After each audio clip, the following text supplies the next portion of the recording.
So, welcome to the podcast, Hannah. So, first question, what got you into running in the first place? I think I hear a lot of stories of people who always hated running and like they got into it as a chore and then suddenly they kind of saw the light and it became this amazing thing. I feel like I'm going to speak on behalf of both Emily and I for a second because both of us actually were those like annoying people at school who did really like running and were like a bit annoying, a bit keen, loved cross country. So I feel like I was quite fortunate in that I just always had a really good relationship with it. It was something that I was encouraged to do quite a lot when I was younger because I was like average at it at school. And then it kind of continued. Emily did do athletics at uni, but I did not. And then we kind of got back into it a little bit more at uni. And we did our first marathon just after leaving uni. And then we completely fell out of love with it. And we were like, never again. That was the most awful experience of my entire life. I'm never, stepping foot on a running track again. And I actually don't know what it was that then eventually got us back in. I do remember Emily bought me a 10k race, but I can't remember what birthday that was. Maybe like 21st, 22nd. So for context, Emily is your kind of... I was going to say other half. I didn't know how to introduce her either, but so Hannah and Emily share their journey on Instagram as Twice the Health. Yeah. Matching outfits, always doing the same challenges. Yeah. And I guess what that started out as fitness and then progressed into 10k and running beyond that. Progressed into running, yeah, I think so. Em's was the same. Apparently I can't talk about myself, talk about Emily, but anyway, that's 10 years of Twice the Health for you.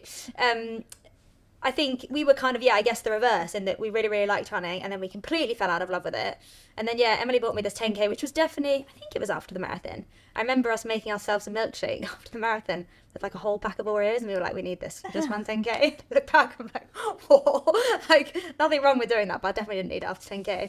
And then, I think we just kind of slowly got back into it as we kind of left uni and moved to London. And then we started doing our own kind of bigger challenges. So I think we did have a brief interlude of falling out of love with it, but I think I've been quite fortunate that I've always enjoyed it and mostly still do. And so you kind of like got into your running with 10k marathon and then do you mean now my feeling is that you're more of an ultra girl than you are a road runner, or how would you kind of describe the transition with your running journey? I think so. I think I definitely enjoy the trail stuff from like a social perspective and the community side, and you just get to eat loads and basically like walk up hills. I'm not very good at running up those. But I've definitely enjoyed the road stuff more in the last couple of years as I've got better or like improved, it's all relative, but improved myself. I think also now that road stuff is getting longer, there is kind of more races throughout the year that do allow for that kind of speedier stuff, but over the longer distances. Comrades is a great example. That's probably my favourite race to date.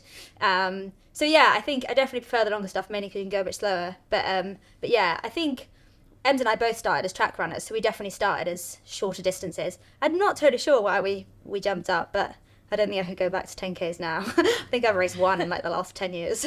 And I guess with that in mind, like you've obviously done a number of marathons. I was there when you finished the Valencia marathon in 3 hours and 40 seconds. and 40 seconds. So Hannah is fighting to break that sub 3 hour marathon. With that in mind, like what would you say is your kind of like greatest running achievement to date? You've got so many ultras and marathons to pick from. I don't know. I feel like I actually find if racing, of like competitively trying to compete, I guess, so we're trying to compete, I probably find the trail stuff harder just because I'm not as confident on the like more technical trails. I've definitely got better since moving out of London, but I definitely find it like almost a more stressful experience because I know that I'm not very good at like hammering it down the hills. I'm a baby. Hardest running team mistake. To be honest, it's probably, I wasn't competitive at all, but I did my first kind of big ultra. Well, Ems and I did a race called Race to the Stones, which is a 100k race. Yeah. But we did that together, and then I kind of got the bug and did a 5-day UltrAX race in the Wadi Rum desert.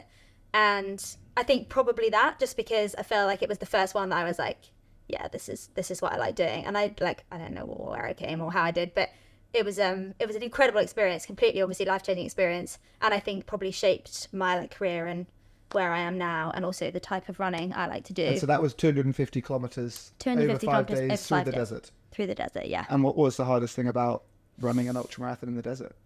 I think I went in quite naive. I remember, is it Hyde Park that's got like the tiny sand strip? I remember just like running up and down there for like an hour and thinking, well, I've nailed the sand training. Like, did you wait for the like hot sunny days as well? Yeah, right? you know, but it was really beaten down, 10 layers on. The desert is quite dry, so that is good. I was really lucky that on day 2, I think, I started running with this guy called James Sturson. Shout out to James if he listens. Who I'm now very, very good friends with. I went to his wedding a couple of years ago. We stayed really good friends, but we basically ran together until basically the last half of the last day, I think. And so I was super fortunate to have someone who we basically just stayed together. And there was a couple of times where one of us would drift ahead, one of us drift behind, but we'd kind of regroup just because it was so much nicer having someone there. But I do vividly remember, I have some stories on my phone and that I'd recorded. You obviously had no signal for the 5 days, but I was recording bits that I thought I could share. And I won't repeat what I said because I then went on to work for the company, and I don't believe I was in a particularly sound mind. But I was very aggressive towards whoever set up the course. There's a long day, which is supposed to be 72, ours was 76, which also 4K in the desert takes like an hour. So wasn't happy about that. But there is a video of me kind of cursing to camera. I think I called them sadists or something to camera about how awful the course was. And obviously there's nothing wrong with the course. It's just sand dunes and sand. It's exactly what you'd expect. Yeah. But I was so fuming. And I remember both James and I like crouching behind this like tiny plant, like probably no bigger than like half of me. And both just thinking like and we're both going, this is just ridiculous, like how can anyone be expected to do this? And then obviously you cross the finish line, you're like, that was the best experience of my entire life. And so you do this with UltraX. Did this with UltraX, yeah. I've obviously done one of their 5 days, and so understand the emotions. Yeah. So what was it that meant that you completed this 5-day ultramarathon and then decided you wanted to go work for the company that you've also just gone and called Sadists? I've absolutely no idea. You know as well as I do, UltraX are brilliant, and the community that they foster and the environment they create at these events is, I think, unparalleled. It really is incredible. And, you know, I met some people who I'm now still incredibly close friends with, weddings I've gone to, who I see, you know, fairly regularly. I did it with 2 of my close friends as well, Jordan and Esme. And I think just the whole experience, it was the hardest thing I'd ever done at that point. It was, you have no signal for 5 days, which is also a fairly bizarre experience. I wasn't obviously working for UltraX at the time. I was working for another company quite intensely. We were a startup, and I remember just like probably hadn't had a proper full, you know, day off without checking emails in God knows how long I'd been there. And then suddenly I had 5 days of like complete silence with nothing but you in the desert.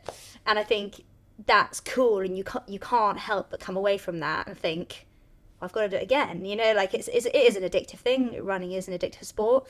And I think, just getting to travel to an incredible, beautiful, beautiful part of the world and seeing how other people reacted to it as well. You know, I was fortunate. I wasn't super competitive, but I was definitely kind of top end of the pack. And watching other people come in, you know, the elation and like these people have never done anything like this in their entire lives, and they'll experience the highest highs and the lowest lows, yet they'll cross that finish line and everyone is in it together. It doesn't matter how long you took, you know, how many injuries you sustained, how many litres of water you drank, everyone just comes together. And I remember you get the bus, that you sleep in the desert the night you finish. There's kind of a party, and then you get a bus back. And obviously no one had any signal on their phones. And I remember everyone in the bus making this pact, being like, call your loved ones and then let's put our phones away again, because actually, like, how cool is it been just to connect? And so everyone just put their phones back in the bag, and we had this kind of strange, slightly delusional coach journey where everyone just kind of talks about the whole experience. And like, it was cool. And I think it made me be like, this is what running should be about, like the people. Yeah, I guess that's something that you don't get doing a half marathon or a marathon. You can turn up to the start line, do the run, and then you go home again. Yeah. And is that like something that you can't get elsewhere, and that's what keeps bringing you back to the ultras? Or I don't know, because I think what UltraX allowed me to do was create or foster this incredible community of people, which I'm now lucky enough to call close friends. And I obviously don't work for UltraX anymore, but I still, you know, think very, very highly of the company, and I'm incredibly close to a lot of people that I met along the way. And I probably race with those people, you know, a couple of times a year now. I probably met, you know, some of the runner community through UltraX. So I think you probably don't get the same kind of connection because you're not in the middle of nowhere for 5 days. You know, at the end of a half marathon, you might go for pub lunch, but you're not going to sit around with them for 5 days and chat about the experience and then, you know, run 5 other half marathons or whatever. So I think it's slightly different, but I think probably, and kind of answering the last question again, it allowed me to kind of find a group of people that I felt like I really fitted in with, and felt like, you know, I wanted to have as you know, long-term friends. And I think we all came away from it. It was also one of the first UltraX races. I think it was only their second or third year, so there was still like a really small group of the community. So yeah, you probably don't get the same experience, but I've been fortunate that I've probably been able to carry it into other races, because you start with them for 5 days. You got to make friends. and I guess I met you at a similar time when I can't remember if it was before my first multi-day ultramarathon or afterwards. I think it must have been before. Yeah. And I remember telling you about Runna. Yeah. And we weren't called Runna at the time. We were called the Run Buddy. Yeah. We were. I don't think we'd launched the website. You bought me a PDF. So we were about to launch the website, which would build personalised PDFs. Email them out to the customers 15 minutes later. And you were probably one of the first people who worked in the running industry that believed in this very basic idea at the time, and then helped us to form a relationship with UltraX. We started helping people training towards these ultramarathons, as well as lots of other different goals. Yeah. What was it about the idea of the Run Buddy that now became Runna that you thought had some substance behind it and something that you wanted to be a part of? Yeah, well, I think first things first, I remember I did a 5k plan, which I don't think I'd done ever, but that's what you gave me. So I thought, well, I may as well try it. And it was fun and enjoyable. And obviously, you know, you reap the benefits when you put in the work. So I felt like obviously that's a tick thing. The first thing you want from a running program, right, is that you feel better. And the second thing is I remember we were in Bushy Park, and I think I'd had a stress fracture. It was my first half an hour run back. And I was like dreading it, you know, because you think, oh, it's going to feel so hard, it's going to drag, like, what if, like, I can't hold a conversation with Ben, and, you know, all of these things. And I remember it just went like that, because you talked about this incredible idea so passionately and so excitedly that you couldn't help feed off that energy. You couldn't help be super excited about what you're about to create. And, you know, here we are, like, rightly so. So I think, you know, credit to you, and I've said this a number of times, but, like, how could you not be excited about it when someone else was kind of feeding that energy into you? And I do remember the run going super quickly, and I managed the half an hour and managed to occasionally speak to Ben, I think. And I guess, that was probably like 3 years ago, and it's been a huge roller coaster since then. But I guess, like, presumably one of the things you saw working in the ultramarathon industry is that, like, it's such a big thing to work towards. Yeah. And relatively, it can be a really, I don't know, expensive, inaccessible way to go and get to that milestone. Yeah. So hopefully then being able to work with a company that could make such a big hurdle a little bit more accessible is a nice thing to be able to do for the world. Definitely. And I think I've spoken to you about it, and we both have, referring to Emily again, is we were often asked about coaches, and I think it's brilliant to have a coach or a training plan to follow 100%. And I think it's so beneficial, especially when you can kind of reap the community benefits as well that you can through Runna. But more often than not, we were kind of stumped, because we were very fortunate that our coach at the time gave us a subsidised fee, and so we were able to afford it. But actually, not many people can afford to throw 75, 100 quid, a lot more nowadays, at a coach. And so quite often we were left kind of saying, oh, well, you know, we love our coach, but, like, you know, we probably wouldn't pay the full price because we probably couldn't afford to. And then suddenly we were presented with this opportunity to actually say, you know what, you can follow a plan, you can have guidance from some of the best coaches in the world, you can kind of be a part of this incredible community, and it's not going to cost you as much as your rent. So I think definitely it was a nice kind of, I guess, weight off our shoulders for us to be able to have something that we could offer our community, for sure. It is amazing, like the whole ultra mindset, like, blows my mind. Like, I do not want to run any further than a marathon at one point ever. Says the woman who's also just done a relay. Yeah, I was going to say, LA run further than a marathon at any point. I ran much less. But, like, what keeps you running 4 days into, like, an ultra when you're by yourself, like, behind a sandstorm? Like, what actually goes through either of your heads, to be honest? You can go first if you want. Well, I think probably the fact that I've, like, said to myself and said to probably, like, my family and friends that this is what I'm doing, so now I can't stop midway through. Yeah. But I think there's also, like, the sense of achievement, and I think there's a very different intention on the start line of an ultramarathon than there is on a start line of a marathon, where for a lot of people, start line of a marathon, the goal is just to get to the end and they don't care about the time. But once you've done a few and you're chasing times, like I know you are, the goal can become time orientated, and it can be so refreshing doing something where it doesn't matter how long you take. Just like you said, walking up the hills, you almost see a hill and it's a good thing, because it's an excuse to go and have a walk, and you get to the aid station, and it's not like a marathon where you run through it and get your water and your gel without blinking, and instead actually it's an opportunity to chat to the staff, like even with some of these races, like pop up for a 10-minute massage and then off you go again. Yeah, I think also, and Anya, you'll know this better than anyone, but when you're racing something, let's say a marathon as an example, the progress you can make is so incremental. Like, you're constantly chasing seconds, you know, which is crazy, you know, it may be minutes, but like, it's so small, and all it takes is one thing to go wrong. Yeah. And the kind of goal, whether it's the A goal or the B goal, is gone, or the opportunity is gone.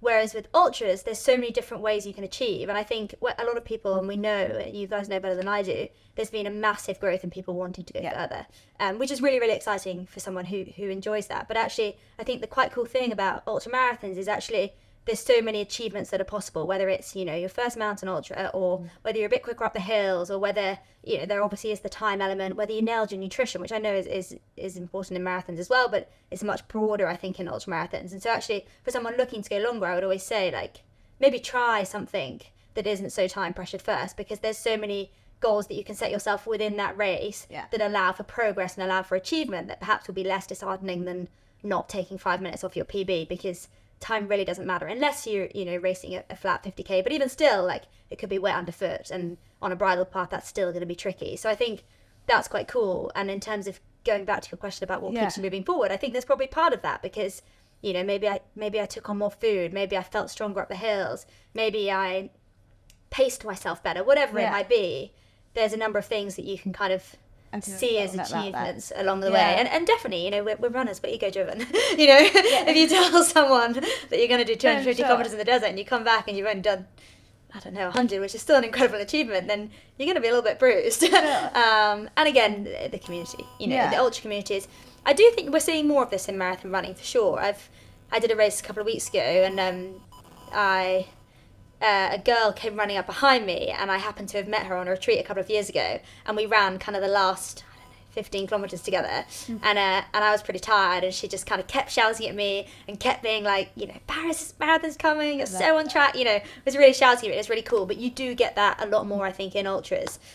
People, you know, tapping you on the back. I do think, and I don't know where I heard this, but I heard it years ago, and I wonder if it's like a UTMB rule or something, but if someone has fallen, you know, and you see them on the trail, if you don't stop to help them, there is some kind of, I don't know if it's the same anymore, but there certainly used to be some kind of penalty if you know. You don't help them. Yeah. That is so mad, because in some marathons, if you help someone, that's like... You both get disqualified. Like, when I met Hannah, and she kind of introduced me to the ultra world, and at the time, I didn't know any ultra runners, and like a lot of the ultra runners didn't know any road runners, but I do feel like it is colliding more and more. Merge, that's really cool. And again, it's that longer distance road stuff, right? Like you say, you'll never do one, but I've no doubt you will. You know, people are transitioning to Two Oceans next weekend is a great example. It's 56k. I know it's a lot more than a marathon, but it's not loads, and actually it's not actually a super fast race because there is some hills, but it is a very competitive road race.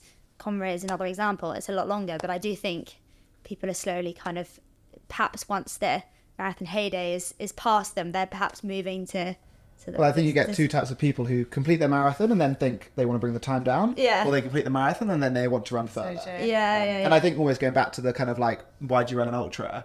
I think when you finish your marathon, you come home, and one of the questions you'll get asked a lot is like, what time did you do? Yeah. But like, if you finish an ultra marathon, no one will ask you what time you did, because exactly like you said, the conditions, of course, all determine that almost for you. And so then the thing that people ask you is like, how was it, or how long did do you mean what was the hardest point, or whatever it is. And I think it becomes so much more of like an experience, and one that you'll remember in a very different way.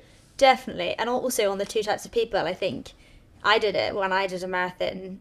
I can't even remember what our first run at London was, and I'm sure you probably did it, Anya, and look at where you are now. But I remember thinking, I'll just run 3:30 and I'll be done with marathons, never again. And you know, you can't stop. You know, it's addictive, to my detriment, actually. But yeah, you definitely. I wish I was one of those people who just got straight into longer, because I wouldn't be where I am now. And I guess kind of like with that in mind, like I kind of know what's coming up for you right next, but like talk us through what you've got coming up and what maybe your goals are for the year as well. Yeah, so I've obviously been training for Paris Marathon, which I basically signed up to, I think, probably in Valencia. So you finished Valencia 3 hours and 40 seconds. Yeah, I actually had a really good training block into Valencia. and I was really excited about it. And I went out on the Thursday, and you know, we can make all the excuses in the world, insurance policies, but I had a nap both days before, which is like really unlike me. I never nap. And I was like, I feel like, and I remember somewhere with a girl called Josie saying, oh, I've got a bit of a sore throat, I'm going to go get throat spray. And I was like, don't say that. And again, you know, I definitely wasn't coughing my guts up, but I remember getting to like, I'm running with Jess and Laura, and getting to like 7K and just thinking, this feels hard. You know, this shouldn't feel hard. I've done 1,000 of these runs at this pace, and it shouldn't feel hard at 7K. And I saw Emily at like 25, and I said, it's not going to happen. There's no way. I'm working. You know, my heart rate was at like 170 or something. I'm working way too hard for me to be consistently holding this pace and feel good. And I was excited about Valencia because I felt like I would feel good until, I don't know, at least halfway. And then I rang my boyfriend Taylor at 30K. I said, I'm going to drop out. Like, I'm causing more damage than good here. Like, I'm like, my chest is tight, my calves are cramping, like, it's just weird. And I took on 12 gels in Valencia. Like, I definitely wasn't underfueled. I think I just kept panicking, just knocking them back. And anyway, Taylor said, like, just hang on and see, you know, if you come in at 320, it doesn't matter, you know, just like be kind to yourself. Anyway, I remember I had like it counting down on my watch, you know, and you can set marathon distance. And I remember seeing the like 24-mile sign or whatever it was, and then looking at my watch and I had 2 miles to go, and I had like 12 and a half minutes or something, and I was thinking, I've done it. You know, like, it's 2 miles, you know, all you got to do it. I remember I had your voice in my head saying, you can do anything for 10 minutes. Over at Richmond half marathon, you pacing me, you can do anything for 10 minutes. And I was like, I can't. Anyway, so I went for it, and I remember coming around the corner. I think you've got about 400 meters for that kind of last stretch. Yeah. And obviously you run further in a marathon, don't you, than the 42 point whatever. And I remember seeing 2:59 something on the clock, and thinking, and my Strava says 2:59.47 or something, so we'll take that. And unfortunately just came in a bit slow. But I was happy in the sense I held on, which is something I'm notoriously bad at. If it gets hard, I do tend to give up. Well, I think also given the fact that you like questioned it 25K, questioned it 30K, the fact that you carried on fighting through the pain and getting such an amazing time doing something you should be really proud of. Well, Taylor was like, why did you call me? You know, that's 40 seconds. I was like, yep, thank you. So you finished, and then... finished, and I thought, I've got to do another one because I've just got to get sub 3. It's, you know, it's eating away at me. And I thought, I'll see how I recover. You'd obviously mentioned Paris. I had a pretty good recovery block. I actually took 2 or 3 weeks off properly, which I rarely do. As in not doing, you know, anything at all apart from walking the dog. And then felt okay, and I thought, you know what, let's give it a go.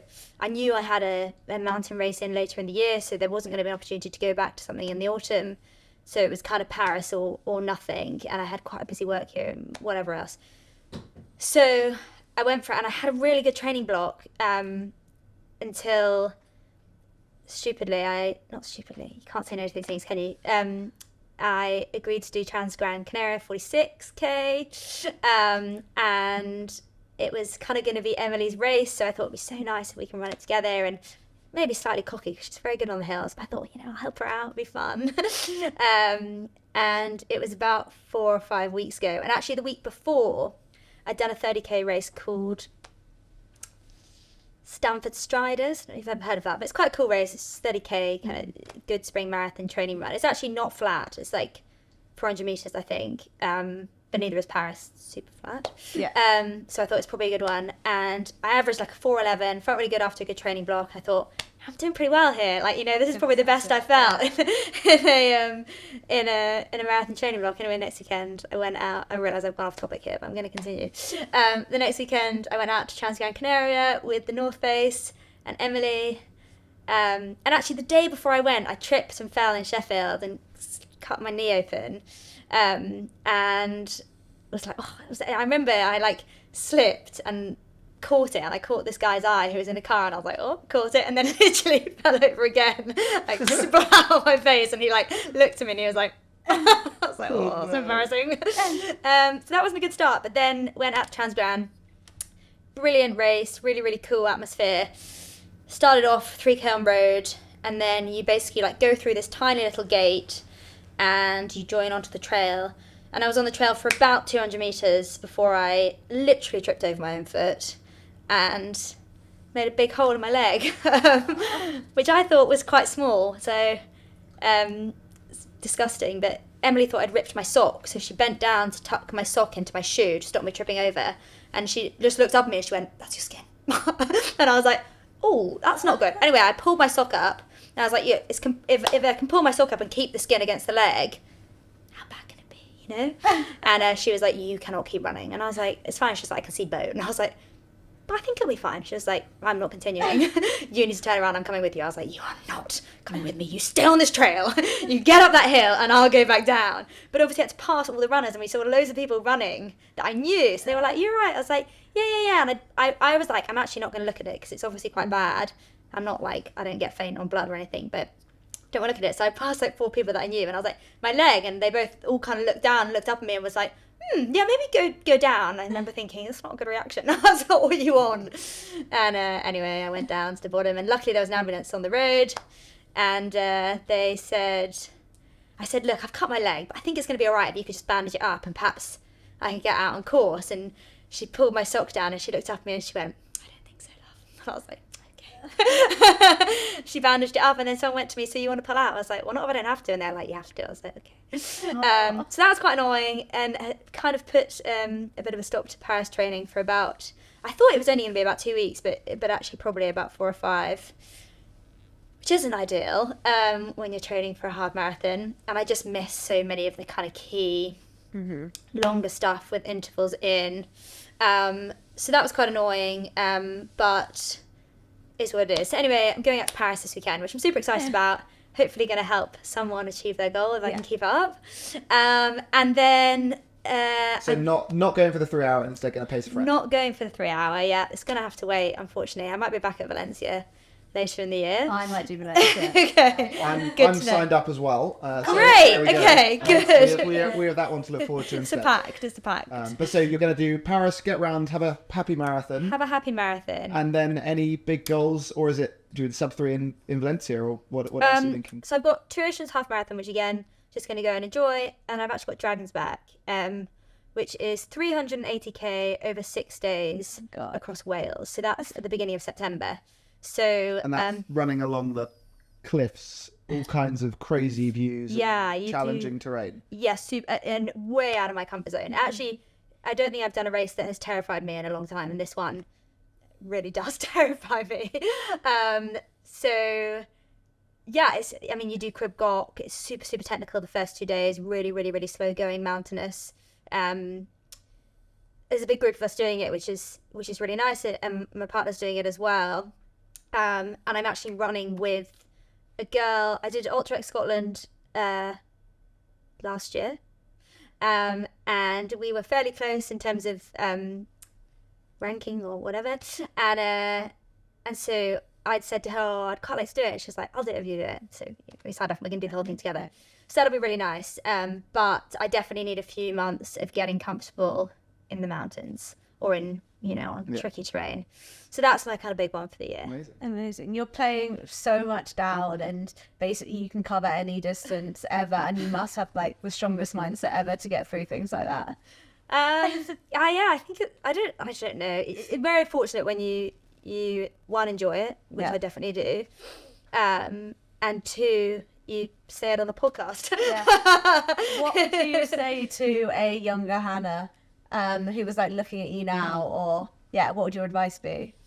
Well, I think younger Hannah thought 10k was a marathon, so I think she'd probably think I was quite foolish. But I was very, very fortunate when I was younger that I was always encouraged to be proud of what my body could do. I was an okay runner at school, and my parents were very, very good at encouraging me to be proud that I could beat some of the boys, or be proud that I could run an 800 meter fairly okay.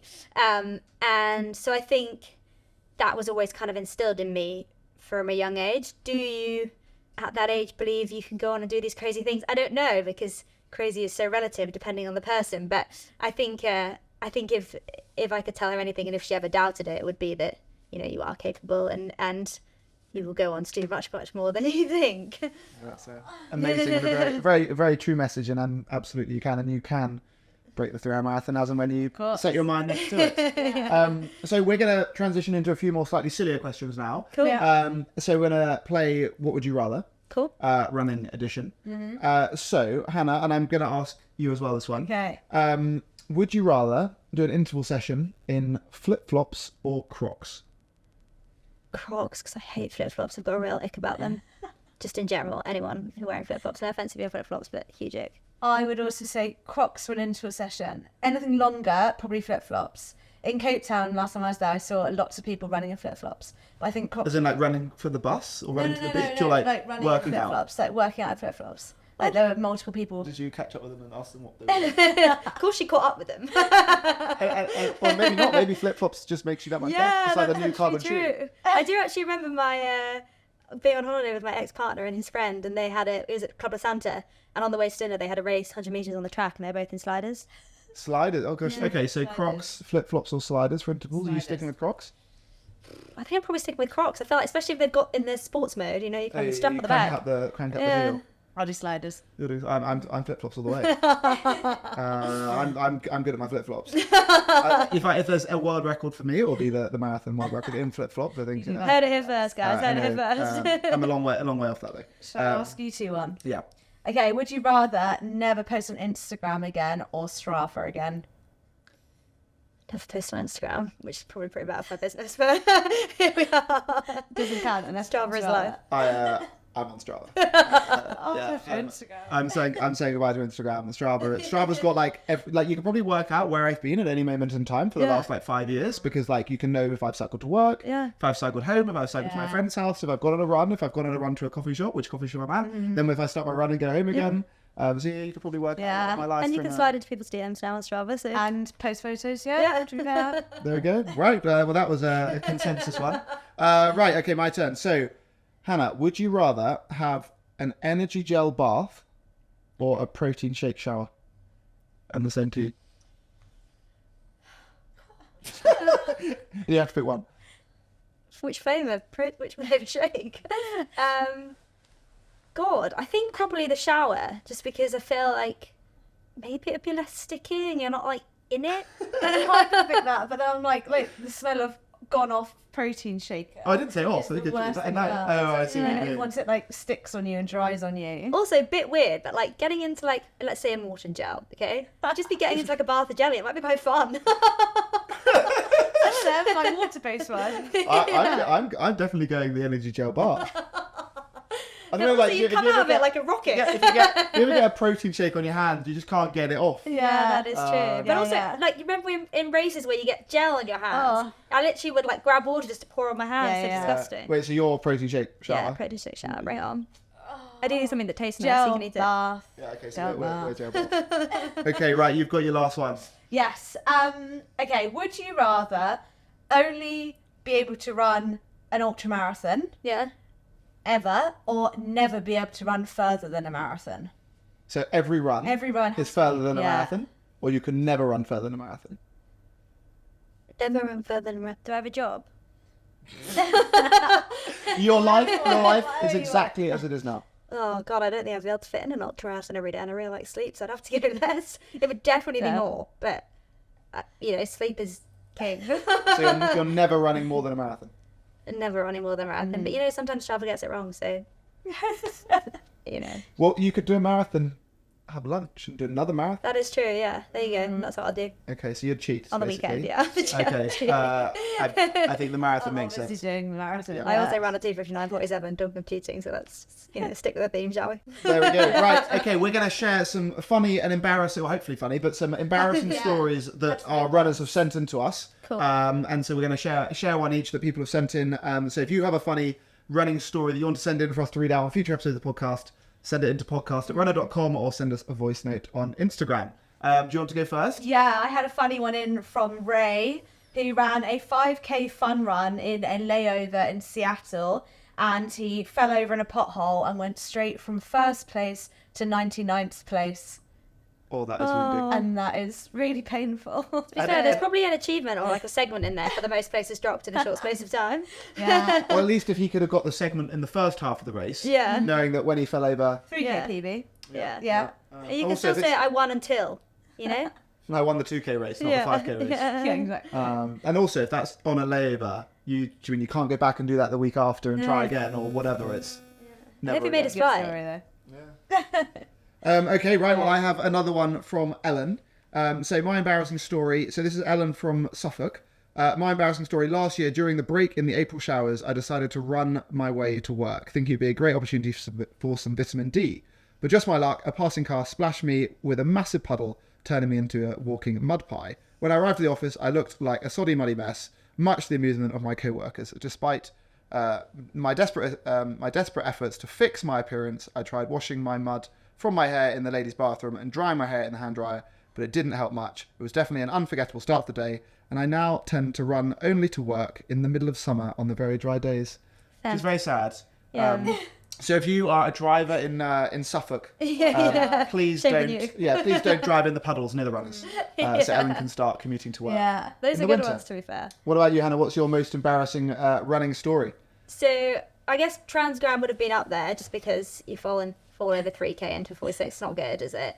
But I do remember, and this was a few years ago now, when Emily and I was training for Race the Stone, so our first ever ultramarathon, and we did a race called Revolution Trails, which goes like Marlow, Windsor way. It's beautiful. And we actually had a really good race. I really enjoyed it. But I daren't say how long we were in because I've got no idea. But I tripped over my feet again, which seems to be a recurring theme. We've had that few times. And I fell into a massive pile of stinging nettles. And I hate fuss. Like, don't get me wrong, love attention. But I hate fuss. Like, I hate sympathy. I can't stand it at all. So I got up and Emily was like, "You okay?" And I just got up and carried on running. And Emily was like, "Just stop a second. Like, are you okay?" And I was like, "No, Emily, I'm fine. Stop fussing over me. I'm fine. Anyway, we got to an aid station about 2K in, and the aid stations at these events are brilliant. They're full of people. The big thing I remember is there's more Freddos than I've ever seen in my entire life. In fact, I actually took some, and I remember getting into the race and having like 10, thinking like, what was I going to do with They're these? worth a lot in the back market. They are now, yeah. They've gone up in price. And anyway, so we got to this aid station, and we came in, and they're like, "Do you need anything?" And then this lady said to me, "You should sit down." And I was like, "No, I'm fine. I'm good." She was like, no, you should really sit down. And I was like, no, I'm completely fine. She was like, "Your arm is very swollen." So I was like, "Oh, yeah, I found some stinging nettles." And she was like, "I think you should sit down. You should take something." And I was like, no, I'm fine. And in my, like, crazed state of not wanting her to fuss me, there was, like, a big bucket of ice and drinks in there for runners to help themselves into. So I just ran over and put, like, my whole half body in there. And I was like, "See? Fine." And she was like, "That's very unsanitary, but what?" And I was like, "I'm really sorry." Just so I ran off. Well, ruined the juice for all the runners. Yeah. Emily was like, "That was disgusting." She's like, "What is wrong with you? Just like sit down." I was like, No, Emily, we're going with all my Freddos. I'm taking 10 of these. And then you had your sticky arm. You may as well. And then I had my sticky arm and like energy gel bath. I'm coming up in hives. Getting to the end, it's very embarrassing. But yeah, that was my. And Emily will agree. I can't deal with fuss, so. So that was my way out. Was just... Well, one thing that would be potentially even more embarrassing than that would be our final question. So imagine you're on the start line of your Paris Marathon this weekend. Yep. And you are completely naked. Yep. You can bring 3 things. Okay. What are you bringing? I actually don't mind being naked. That doesn't stress me too much. But I would probably, I remember actually probably an image there, but I was saying that Emily and ours management used to be in this building, and like the first trip we ever went on with them was Disney, and Emily and I lived together at the time, and we were both like quite naked people, and we were sharing a room with one of the ladies who managed us, Rachel. She never listens to this, and we must have been getting ready for the evening or whatever, and Emily and I just both walking around like naked, and I remember us both like suddenly realizing there was someone else in the room and that it probably isn't normal, and we were probably making her feel both very uncomfortable, and us both looking at each other being like, "We should put some pants on. This is weird." Anyway, hopefully she didn't find it too weird. But I probably would take some pants because I felt like running a marathon completely naked would be quite uncomfortable. Gels, obviously. Okay, Pepsi gels. What would be the last thing I would take? Do I take my dog? Yeah. Yeah, my dog. Over shoes. And over You'd bring what? Steve over shoes. I'd bring Steve over Gels, anything. pants, and your dog. Just fancy. Is this a trail marathon or is this a road? Oh no, we're doing Paris. I see. In Paris. Okay. So yeah, the cover. You would look quite odd at the start line of the Paris Marathon in pants. Where am I putting the gels? And you're the only person at the marathon with a dog. Yeah. Steve would look like a iconic. support dog. Yeah. Like. Anything for some He attention. wouldn't be he wouldn't be a blind dog. He'd be a crazy person. Yeah. Yeah. Also, I guess I can't have a lead for Steve because No. I only got 3 Unless things. you tie gels round. Yeah, and as we know, Steve is not well trained. So I think you might get the whole Paris Marathon shut down. yeah, well, hopefully they could push it back a few weeks and I could try sub 3. So Well, there we are. Okay, Play the long game. so stay tuned to hear how Hannah gets on in the Paris Marathon. in just 2 hours 59, the fastest naked runner with a lost not naked. I got some dog. pants on. Well, no, thank you very much for coming on the podcast, Hannah. Thank you so much for having me. Sounds like you've got an amazing journey of epic adventures ahead this year, so we can't wait to see how you get on. Good luck, Paris. Thank you. Today's podcast is brought to you by Runna. If you want to train for any running goal, please download the app and don't forget you can use the code RUNNAPODCAST for a 2-week free trial. If you enjoyed today's episode, please like, share, follow, do all of that nonsense, and we'll be back here next week. And if you want to be featured, send us your embarrassing running story. Either send us a voice note on Instagram or send us an email to podcast@runner.com so that we can have a good laugh at your expense in Runner HQ and share it on one of the next episodes.